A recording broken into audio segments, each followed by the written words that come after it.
So this podcast, and given the fact that it is Pride Month, June is Pride Month, so it's great timing. Of course, I'm sure that was planned, but everyone needs to watch this series. It's important for our history, for queer history, especially trans rights and people of color. Like this is a great series for that.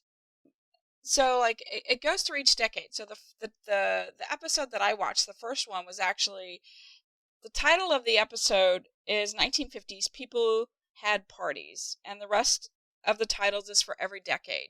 So it's going to be impossible to take 6 hours worth of information and break it down in like a 10-minute recommendation.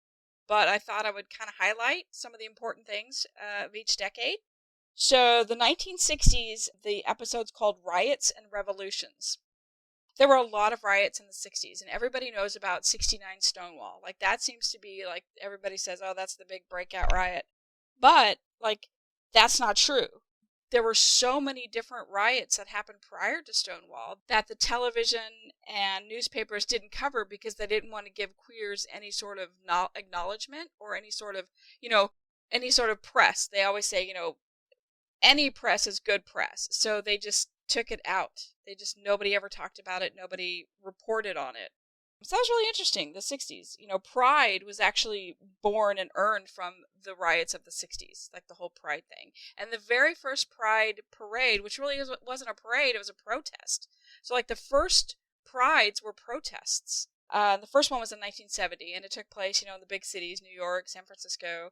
And they were political, and they were a way to gather and protest. And there was also the growing women's movement, just lesbians becoming, identifying with that word, actually, okay, yes, I am a lesbian. And then there are the feminists. And it was interesting because the two groups would fight.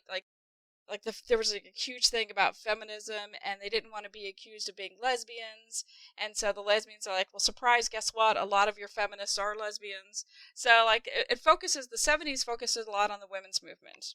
And the 80s, of course, the AIDS pandemic, talked about the AIDS pandemic, and how that was when I kind of was aware of life and news and activism, was in the 80s. And the AIDS thing was it was horrifying when it first came out. I still remember it. And I remember people on Johnny Carson talking about it. And I looked at my dad, I'm like, what are they talking about? What do they mean it's man-made? So I think it was Steven Seagal, of all people, said it's man-made. And I'm like, I don't understand what that means, Dad. Mm-hmm. So my dad had to explain it to me. Yeah, so the 80s was it was interesting because they asked for help. They asked the government for help, and the government just kind of blew it away. Like, oh, well, they said, this was religious groups used AIDS against the queer community, and they said it was unintended good consequences by wiping out the perverted social group. So it was really interesting, and that's when safe sex. I don't know if you remember, if you know a lot about American politics, but Nancy Reagan was like, safe sex. It was all about safe sex, and I just remember having a bumper sticker in my locker in high school saying, "Wrap that rascal," and it was a condom. And that was like a big thing, for me to have that in my locker. I thought for sure, I was going to go to the principal's office, and there wasn't really, freedom of speech. I was part of the newspaper, and anyway, so that was real big for me, was 80s and learning about that. And the 90s was about cultural wars. It was the first time that LGBTQ actually came up in the election. With Clinton, and everybody thought, Clinton was going to be the hero, and but he signed the DOMA Act, the Defense of Marriage Act, but then he also brought about the Defense Directive, the don't ask, don't tell. So there's a lot of history going on, and the funny thing is, the very last episode was the 2000s, just all of the 2000s up to 2020, and there's an explosion of gay exposure, like movies, television, shows. You remember, all of those. And then also, here's something that was really big that Obama signed into law, was the Matthew Shepard and James Byrd Hate Crime Prevention Act. And do you remember Matthew Shepard? Do you remember both of those? Remember that? Yeah. So here's the thing that I hate. It's like, we have this crime thing that was signed into law, and yet fucking Trump just comes in. It's like, it's okay, go ahead and do whatever you want. And so all these people come out, and we have gone backwards because of Trump. I feel like, he's made it okay to fucking hate people again.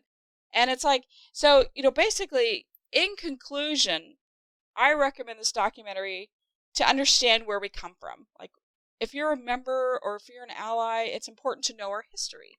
We'll always have history. We're always going to have to fight to be heard. We're always going to have to fight to be recognized. And we're always going to have to fight for equality. And that's just a given.